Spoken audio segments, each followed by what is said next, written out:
जहां एनडीए है वो नई सरकार बनेगी और इसलिए इन सभी राज्यों में जी सरकार बनना तय है। आंध्र तेलंगाना में भी क्लीन स्वीप होने वाला है। एक मैं पूरे देश घूम रहा हूं चुनाव के लिए। एक चीज मैंने देखी, इस चुनाव में नैरेटिव बार बार बदले। पहले नैरेटिव आया रिजर्वेशन का, फिर आया नैरेटिव की बीजेपी के लीडर्स के फेक वीडियो चलाए गए। नैरेटिव बार बार बदल रहे हैं, कैसे देखते हैं आप इसको? इसको आप नैरेटिव नहीं कह सकते हैं। चुनाव का नैरेटिव एक ही है और वो है फिर से एक बार मोदी सरकार। जी, चुनाव मोदी का फैक्टर है इस चुनाव का। चुनाव का नैरेटिव एक ही है, अब की बार 400 पार। नैरेटिव वही है, लेकिन एक नैरेटिव जो लोग हताश हैं, निराश हैं, जो मुद्दों की तलाश में हैं, जी उनके लिए बार बार वो खोज रहे हैं कैसे टिके, कैसे लोगों के बीच में रहे। इसलिए उनको ये खेल करना पड़ रहा है, लेकिन वो नीचे तक लोगों को बात पहुंचा नहीं पा रहे हैं। लेकिन उत्तर से दक्षिण तक, पूरब से पश्चिम तक एक नैरेटिव है मोदी जी, और ये हमारा एनालिसिस है, वो है नरेंद्र मोदी। मोदी एक नैरेटिव है। इस पर आप क्या कहना चाहते हैं? आप पर बहुत बड़ा एक प्रेशर है कि आप अपनी तीसरी टर्म में वापस आए।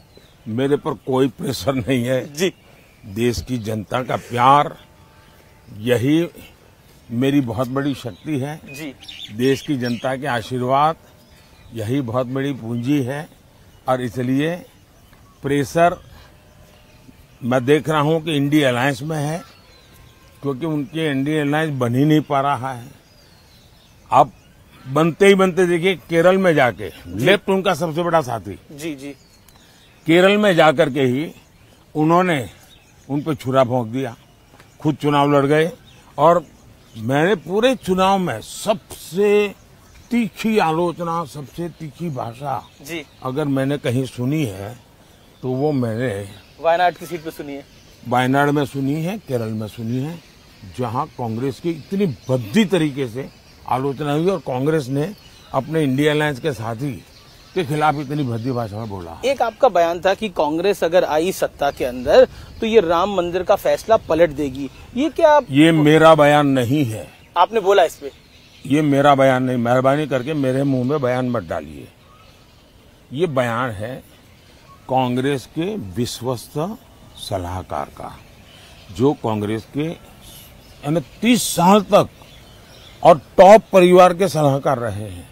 उन्होंने कहा है कि ये तय है और उन्होंने निर्णय करके लिया है कि हम रामलला को फिर से एक बार टेंट में बेच के ही रहेंगे। सुपर कमीशन बनाने की बात। हाँ, रामलला को फिर से टेंट में बेच करके ही रहेंगे, ये उनके सलाहकार ने कहा है। ये कांग्रेस वालों ने निर्णय किया है और देश को पूरा भरोसा है कि इस प्रकार की करने की इनकी आदतें हैं। वोट बैंक की राजनीति के लिए जी कुछ भी करना इनकी आदत है। एक सवाल और, हम बिहार की धरती पे है। आरजेडी यानी लालू जी की पार्टी और कांग्रेस का अलायंस है, इंडिया अलायंस देखने को मिल रहा है। लालू जी ने मुस्लिम आरक्षण की बात कही है, उन्होंने बोला कि मुस्लिम का आरक्षण होना चाहिए। क्या देखते हैं आप? उन्होंने आरक्षण होना चाहिए इतना ही कहा नहीं, ऐसा नहीं, उन्होंने ये कहा है पूरा का पूरा जी, मतलब SC, ST, OBC उनको जो आरक्षण है वो अब मुसलमानों को देना चाहिए। और संविधान सभा ने गंभीर चर्चा करके तय किया था कि इस देश में धर्म के आधार पर आरक्षण नहीं होना चाहिए। बाबा साहब अम्बेडकर के भी विचार बहुत स्पष्ट रहे हैं कि धर्म के आधार पर आरक्षण नहीं होना चाहिए।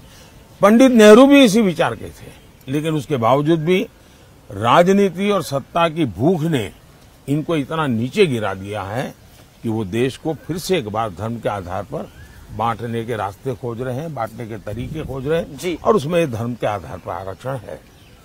पाकिस्तान का मुद्दा एक बार फिर चुनाव के अंदर आ गया है। तेलंगाना के सीएम है रेवंत रेड्डी, उन्होंने सर्जिकल स्ट्राइक हुआ था नहीं हुआ था वो पूछ रहे हैं।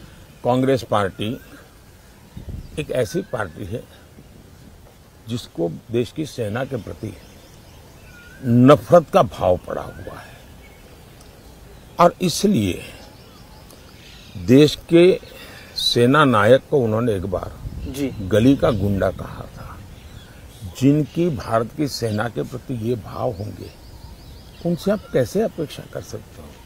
पाकिस्तान भी सर्जिकल स्ट्राइक नहीं हुए ऐसा कहता नहीं है, पाकिस्तान भी नहीं कहता है।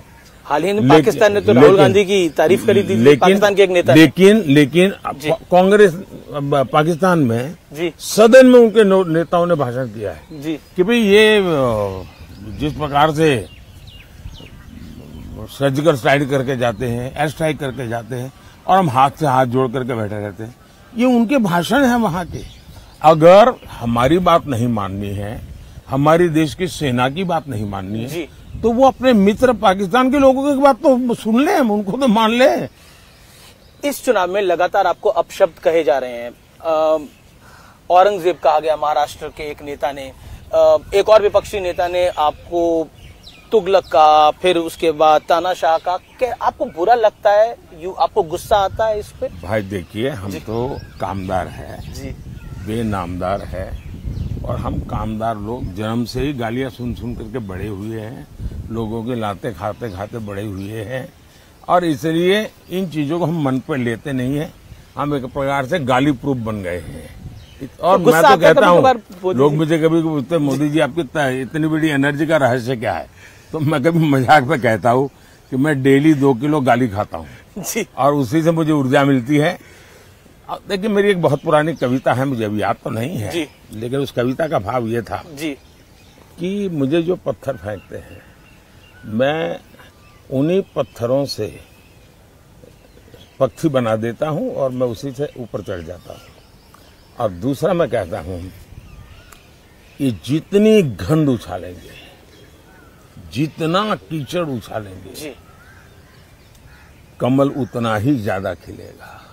एक सवाल आखिरी ये है कि माताओं बहनों का आपसे एक विशेष लगाव है। कल हम बंगाल का वीडियो देख रहे थे, उस बंगाल के वीडियो के अंदर महिलाएं, मतलब उनके आंखों में आंसू आ रहे हैं। एक इमोशनल कनेक्ट जो है, इसको प्रधानमंत्री जी आप किस तरह से देखते हैं? क्योंकि ये बहुत बड़ा इमोशनल कनेक्ट है। मेहरबानी करके जी, इन माताओं बहनों का जो आशीर्वाद है, इसको राजनीति के तराजू से मत तोलिए।